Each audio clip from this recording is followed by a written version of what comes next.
मैं अभिषेक SP sir स्वागत करता हूं आपके अपने चैनल में जिसका नाम है बायोलॉजी प्लेलिस्ट। तो सबसे पहले तो आप लोगों को ढेर सारी बधाई और मुझे भी आप लोगों को शुक्रिया कि चैनल को सब्सक्राइब किया, आप लोगों ने 1000 किया उसको, तो उसके लिए ढेर सारी बधाइयाँ। अब मेन बात है वॉच आवर की, तो वीडियो को आप लोग देखिए, अच्छा लगेगा, समझ में आएगा, लोगों को शेयर कीजिए और भी लोगों को सब्सक्राइब करने के लिए बोलिए ताकि मेरा मोटिवेशन ऐसे ही हमेशा हाई होता रहे, बनता रहे, मैं ज़मीन पे ही रहूं, ऊपर ना जाऊं। बस हाई होने का कहने का मतलब ये है कि अब वॉच आवर धीरे धीरे बढ़ेगा तो मुझे उसके लिए भी थोड़ा सा मेहनत करना पड़ेगा और अच्छा भी लगेगा। तो सबसे पहले थैंक यू। चलिए, जल्दी में इसलिए थोड़ा रात ज़्यादा हो गया, 1 बजने को है करीब, तो वीडियो को रिकॉर्ड करने में समय लग रहा है। चलो स्टार्ट करते हैं ह्यूमन हार्ट। तो इसके पहले उन्होंने रेस्पिरेशन वाला पढ़ के ख़त्म कर लिया, तो आज पढ़ रहे सीधे ह्यूमन हार्ट पे। देखो, आज हम लोग जो पढ़ेंगे, पहले ही बता दूं, ह्यूमन हार्ट में जो हृदय की बाहरी संरचना है केवल उतने, और 10th के बेस पे, उसको 11 से कंपेयर मत करने लगना, ठीक है ना। तो चलो ठीक है, जैसे कह रहा है ह्यूमन हार्ट, तो पहले थोड़ा सा बेसिक जानकारी। जैसे कह रहा हार्ट जो है ह्यूमन का, हृदय, उसमें पाए जाने वाले सेल को अगर पूछे क्या कहते हैं, तो सेल को कहते हो कार्डियक सेल। कार्डियक सेल, हृदय में पाए जाने वाली कोशिकाओं को क्या कहते हो, कार्डियक सेल। इसलिए हृदय का अध्ययन क्या कहलाता है, कार्डियोलॉजी। ठीक, हृदय का अध्ययन क्या कहलाएगा, कार्डियोलॉजी। और हृदय से संबंधित जो डॉक्टर होगा उसको हम लोग क्या बोलेंगे, कार्डियोलॉजिस्ट, हृदय का, ठीक है ना। तो हृदय में पाए जाने वाली कोशिकाओं को हम क्या बोलेंगे, कार्डियक सेल। इसलिए हृदय का अध्ययन क्या कहलाएगा, कार्डियोलॉजी। और हृदय से संबंधित डॉक्टर को हम क्या बोलेंगे, कार्डियोलॉजिस्ट, उसी के नाम पे। दूसरा, अब कह रहा है कि जो ह्यूमन हार्ट है उसमें सीधे आ जाओ कि कहाँ पाया जाता है और कैसे स्थित होता है। तो पहले ही एक वर्ड मैं समझा चुका हूँ आप लोगों को, उसका नाम है थोरैसिक केज। थोरैसिक केज, या इसी को हिंदी में हम लोग कहते हैं वक्ष गुहा। क्या कहते हैं, वक्ष गुहा, थोरैसिक केज या वक्ष गुहा। और वक्ष गुहा में अगर पूछेगा हड्डियों की संख्या कितनी होती है, तो वक्ष गुहा में हड्डियों की संख्या होती है 25।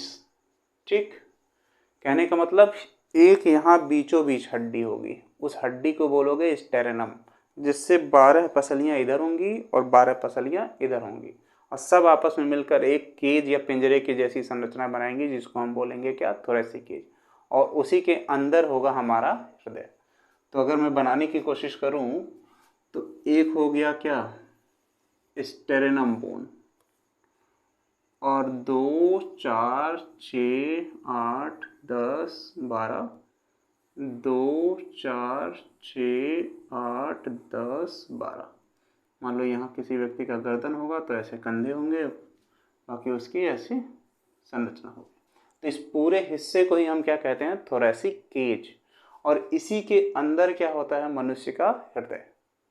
अब कह रहा है होता कहाँ है, तो अभी मैं इसको समझाने के लिए इतनी दूर अगर थोड़ा सा मिटा दूं, ठीक, और कहूं कि मनुष्य का हृदय यहाँ होता है, तो इसका पूछता है हृदय की स्थिति या पोजीशन बताइए, तो उसको कहते हैं रेट्रो स्टेरेनम, क्या लिख रहे हैं यार, रेट्रो स्टेरेनम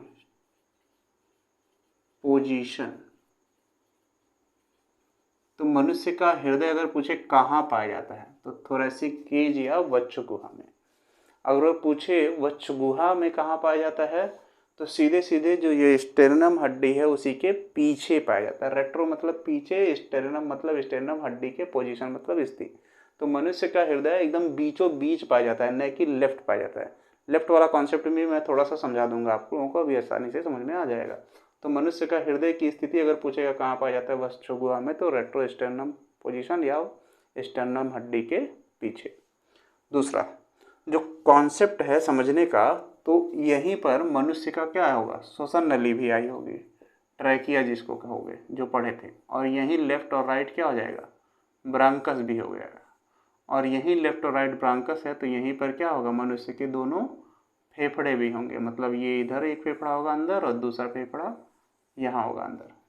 तो होता ये है कि बाएं फेफड़े में मैंने बताया था कि यहाँ छोटा सा एक गड्ढा होता है, उस गड्ढे को कहते हैं कार्डियक नॉच। Cardiac notch.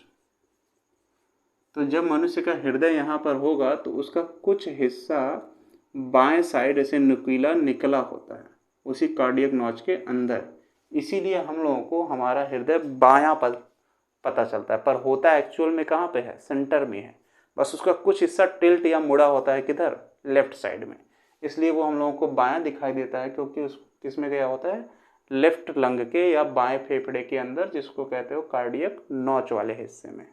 ठीक। दूसरा, जो दोनों फेफड़े हैं, इन दोनों फेफड़ों के बीच में ये जो खाली स्थान बच गया यहाँ पर इतना दूर, उस खाली स्थान को हम कहते हैं मीडिया स्टर्नी। क्या कहते हैं, मीडिया स्टर्नी।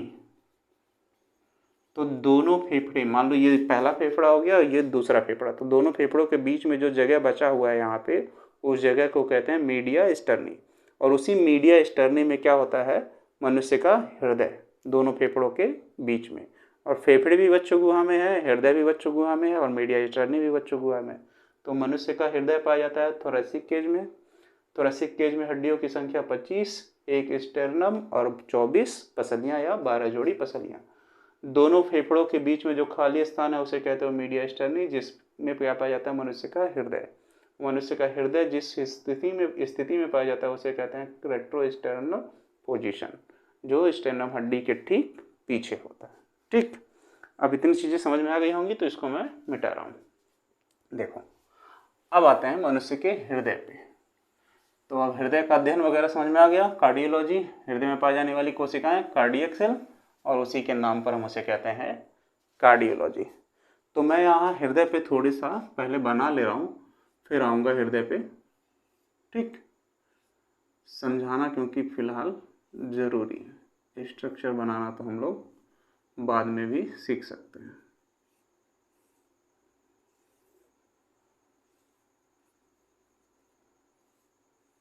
यही उधर टिल्ट जो हुआ था नुकीला ऐसे थोड़ा सा, उतना मैं समझाने की कोशिश कर रहा था। ठीक है ना, जो बाएं साइड मोड़ा हुआ था ऐसे।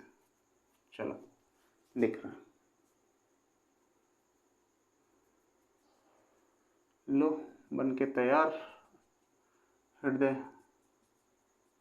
ये हो गया पल्मोनरी ट्रंक, ये हो गया अयोटा, सुपीरियर वेना केवा, नीचे आ गया मान लो इंफीरियर वेना केवा, यहाँ हो गया पल्मोनरी आर्टरी और वेन्स, यहाँ भी हो गया पल्मोनरी आर्टरी और वेन्स।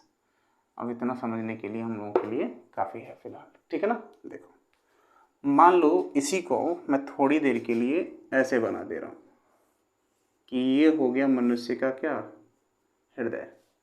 तो मनुष्य के हृदय में 4 कक्ष पाए जाते हैं। पहले तो ये मैं लिख दे रहा हूँ, क्या पाए जाते हैं, 4 चैम्बर। मनुष्य के हृदय में अगर पूछेगा कितने कक्ष या कितने चैम्बर पाए जाते हैं, तो 4। अब इसी को थोड़ी देर के लिए इमेजिन करो कि ये कैसा है, इस तरीके से, केवल एक चैम्बर है इसमें। ठीक। तो कह रहा है कि मनुष्य के हृदय में केवल एक चैम्बर है अभी फिलहाल। तो इसको 2 भागों में अगर विभाजित किया जाए, ठीक, रुक जाओ 1 मिनट, चलो ठीक है, अभी ऐसे करो।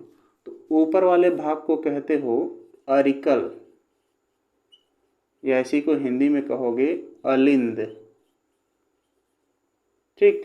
और नीचे वाले भाग को कहोगे वेंट्रिकल, या इसे बोलोगे नीलय। तो मनुष्य के हृदय को अलिंद और नीलय में विभाजित करने वाली रेखा को अरिकुलर वेंट्रिकुलर सेप्टम कहते हैं।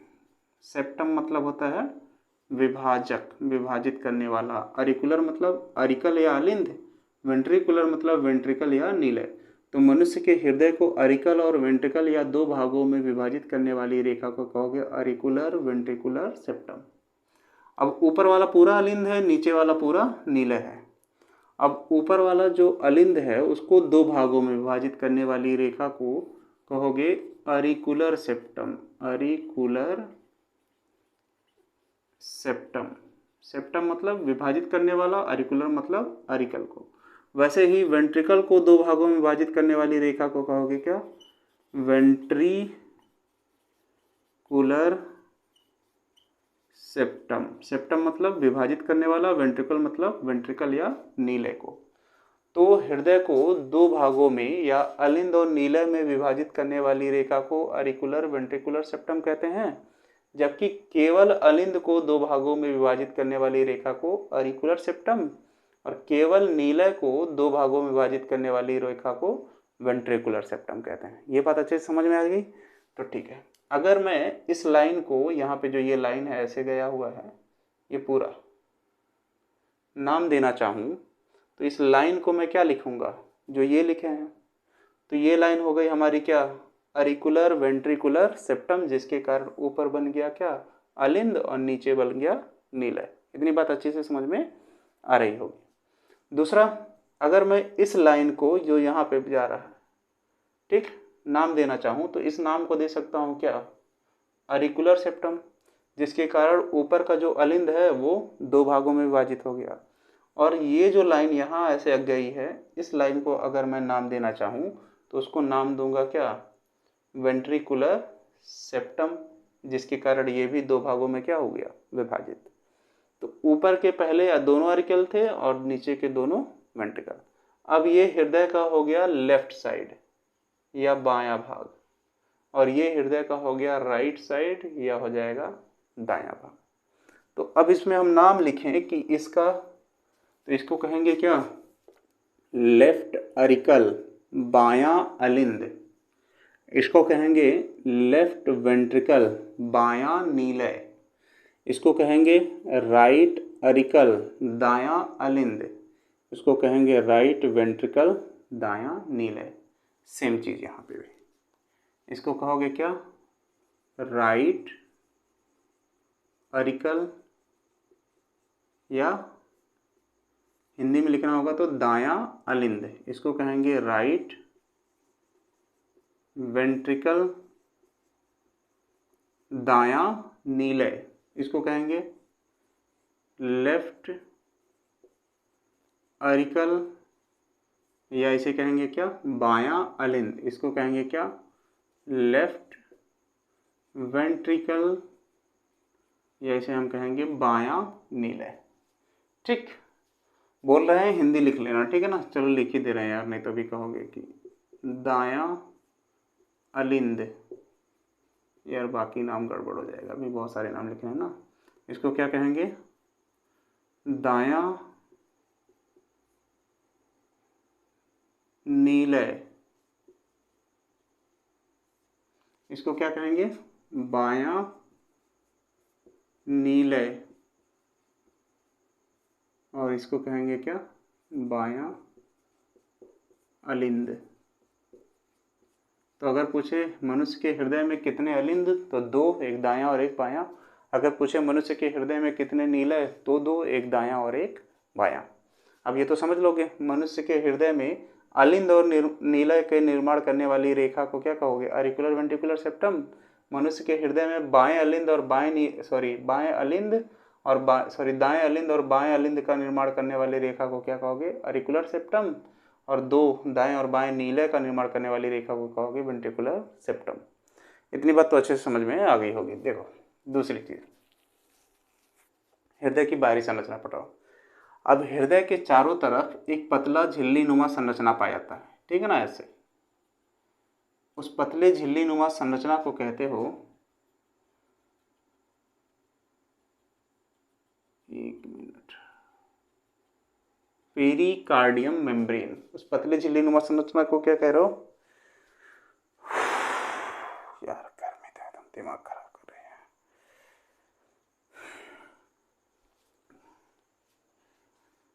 उस पतली संरचना को क्या कह रहे हो? पेरिकार्डियम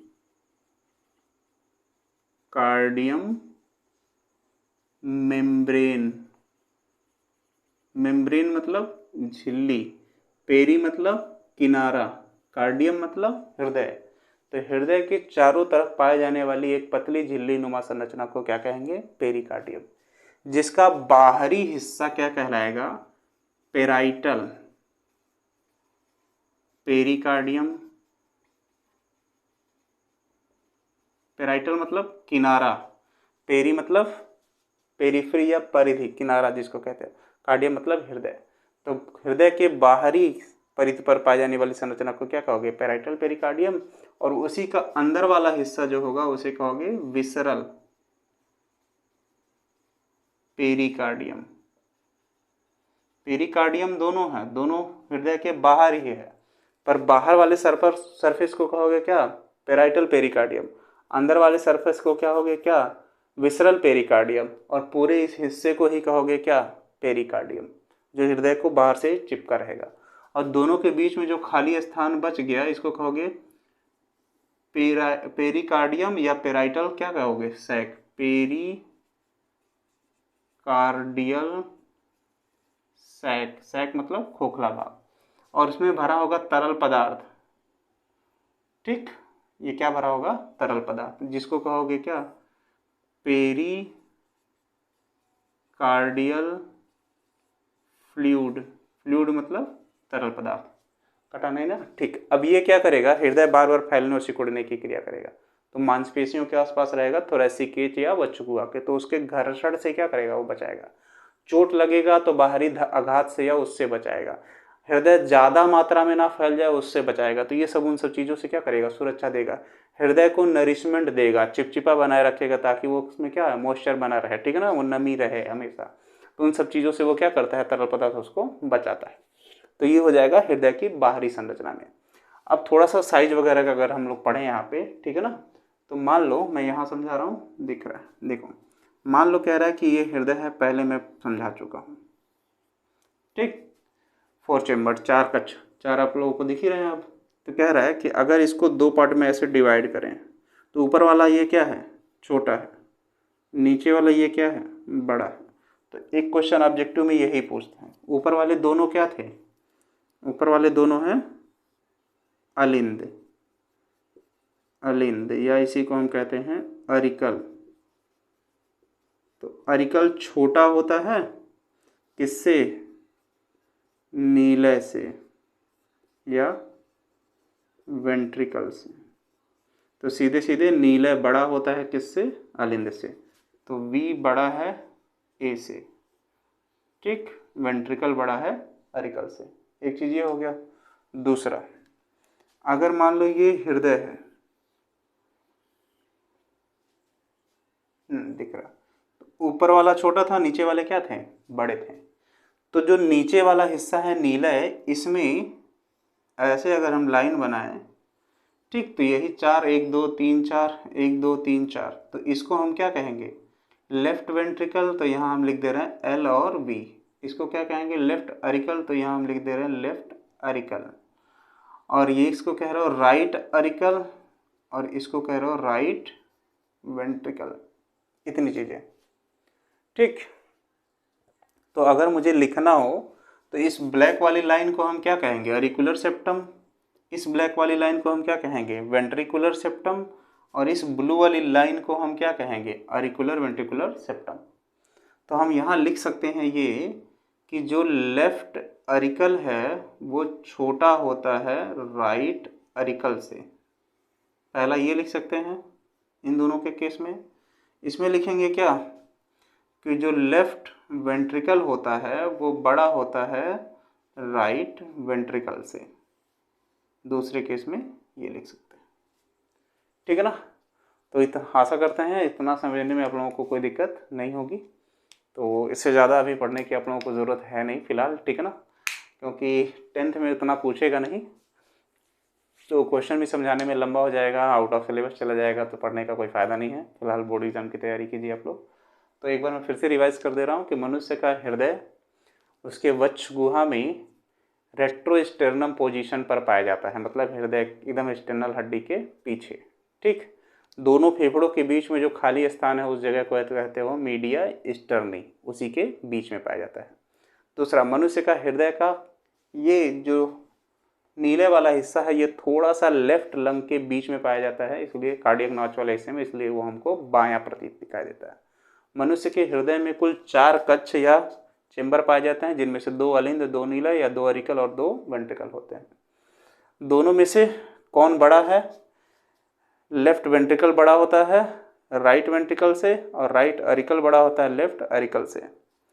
दूसरी चीज़, अलिंद और नीले में तुलना करोगे तो नीला बड़ा होता है, अलिंद छोटा होता है, मतलब अरिकल छोटा होता है और वेंट्रिकल बड़ा होता है। एक हृदय में अलिंद और नीला का निर्माण करने वाली रेखा को अरिकुलर वेंट्रिकुलर सेप्टम कहते हैं, जबकि अलिंद को दाएं और बाएं अलिंद में विभाजित करने वाली रेखा को अरिकुलर सेप्टम कहते हैं, और नीला को दाएं और बाएं भाग में विभाजित करने वाली रेखा को वेंट्रिकुलर सेप्टम कहते हैं।